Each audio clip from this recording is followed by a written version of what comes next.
시작하기에 앞서 구독과 좋아요 안 하셨다면 구독과 좋아요 꼭 한 번씩 부탁드립니다.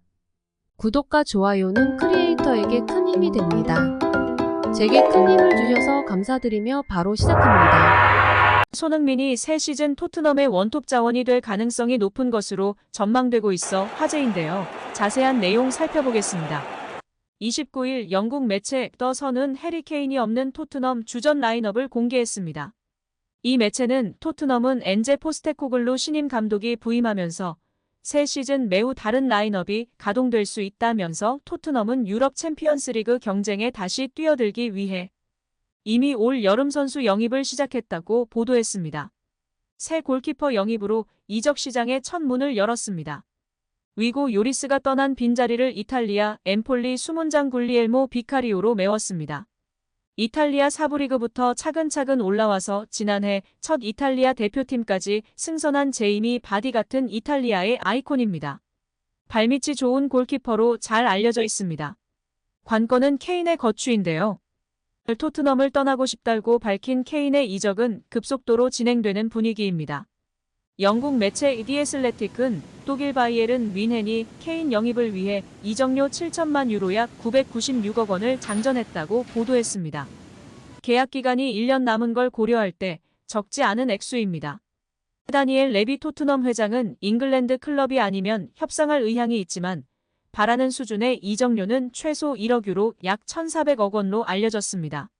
레비가 이를 거절하였고 최근 다시금은 1,300억 원 딜로 뮌헨의 적극성이 엿보이고 있는데요. 1년 남은 선수에게 1,300억 원은 엄청난 금액입니다.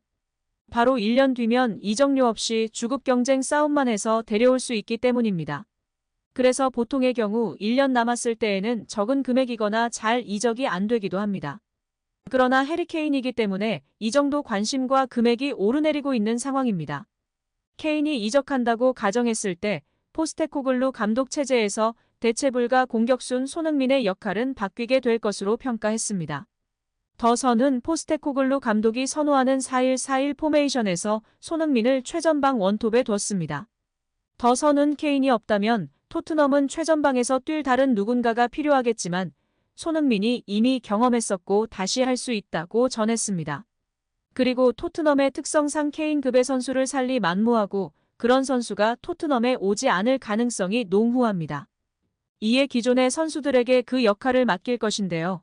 히샬리송이 주포 역할을 할 리 만무하고 주급 2위인 에이스 손흥민 선수가 토트넘의 짐을 어깨에 짊어질 가능성이 가장 높습니다. 더 선은 좌우 측면 공격수에 레스터시티의 하비반스와 대한 쿨루셉스키를 예상했습니다. 하비반스는 손흥민을 연구하며 배우고 싶다고 밝힌 손흥민 찐팬 중 한 명인데요. 과연 영입이 될지 관심이 높은 상황입니다. 또 이 선 중앙에 어제 오피셜이 난 제임스 매디슨과 로드리고 벤탄쿠르의 조합을 전망했습니다.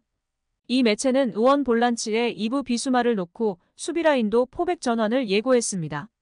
이 중 2명이 새 얼굴들이다. 볼프스부르크의 미키 판더 벤이 새로운 중앙 수비수로 물망에 오르고 있는데요. 큰 키에 피지컬이 좋으나 특히 장점은 발밑이 좋다는 평가를 받고 있습니다. 과연 손흥민이 토트넘에 남아 원톱 역할을 수행하게 될까요? 매디슨의 합류로 적절한 지원을 받을 것 같으나 나머지 미들진부터 수비진까지 확실히 개선되지 않으면 다시금 토트넘 대환장 파티가 예상되기 때문에 탈트넘이 가장 우선순위가 아닌가 싶습니다. 9월 1일까지 이적 시장이니 끝까지 지켜봐야 할 것입니다. 한편 토트넘의 소식을 전문적으로 다루는 매체 스퍼스웹은 26일 호세 엘리케 산체스가 자신의 SNS에 사우디 행을 거부한 손흥민의 행동을 존경한다고 했다고 보도했습니다. 올해 37세의 호세 엘리케는 스페인 출신의 강력한 레프트백이었습니다. 2004년 레반테에서 데뷔, 발렌시아와 비아레알을 거친 그는 2007년 뉴캐슬에서 맹활약했습니다. 결국 2011년 리버풀로 이적한 그는 강력한 몸싸움과 스피드로 센세이션을 일으켰습니다. 그는 은퇴 이후 뇌종양 판정을 받았지만 결국 불굴의 의지로 완치됐습니다. 이후 축구 전문가 및 평론자가 활약하고 있는데요. 그는 자신의 SNS에 나는 사우디행을 선택한 선수들의 결정도 존중하지만 여기 있는 손흥민을 존경한다고 했습니다. 스퍼스웹 역시 사우디 리그의 엄청난 오퍼를 거절하는 것은 정말 어려운 리그다. 하지만 최고 수준의 리그에서 자신의 클래스를 최선을 다해 유지하는 게 돈보다 더 중요하다. 선수들은 이미 엄청난 연봉을 받고 있기 때문에 도덕적으로 의심스러운 리그 내에서 더 큰 거래를 추구할 필요가 없다고 했습니다. 최근 사우디 컨소시엄이 유럽 축구를 강타하고 있는데요.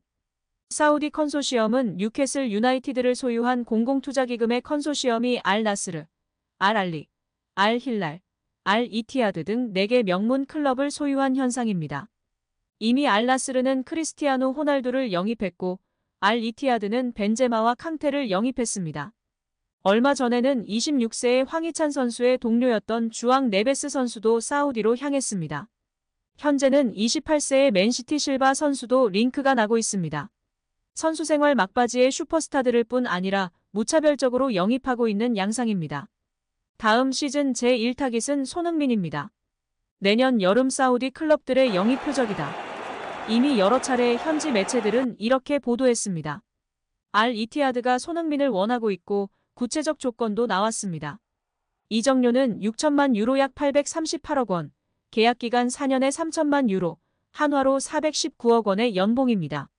하지만 손흥민은 확고한데요. 영국 BBC는 손흥민이 사우디행을 확실히 거부했다. 돈을 그리 중요하지 않다. 프리미어리그에서 아직 끝나지 않은 일이 있다. 최고의 리그에서 내 수준을 계속 유지하는 자부심이 중요하다고 했습니다.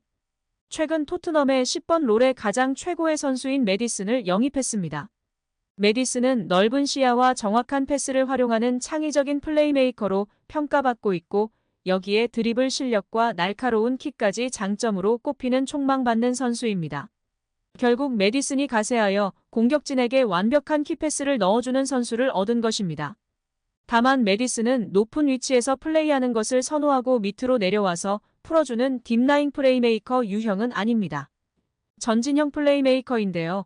이에 다른 중원인 비수마, 벤탄쿠르, 호비가 풀어주면서 메디슨에게 전달이 되어야 하는데 이 역할을 잘하는 선수들이 아니라 영입이 필요할 것 같습니다. 아직까지 갈 길이 먼 토트넘이기 때문에 정말 손흥민 선수가 행복한 축구를 하려면 안정된 스쿼드의 팀으로 이적하는 것이 가장 좋을 것 같은데요. 모쪼록 무사탈출 탈트넘하길 기대하고 응원하겠습니다. 일단 손흥민 선수 프리시즌에 몸 회복하시고 어여 빨리 좋은 소식 들려주시길 기대하겠습니다. 오늘 영상은 여기까지입니다. 우리 구독자분들의 생각은 어떠신지 궁금합니다. 댓글로 의견을 남겨주시면 감사하겠습니다. 끝까지 시청해주셔서 감사드리며 다음에도 더 좋은 영상으로 찾아뵙도록 하겠습니다.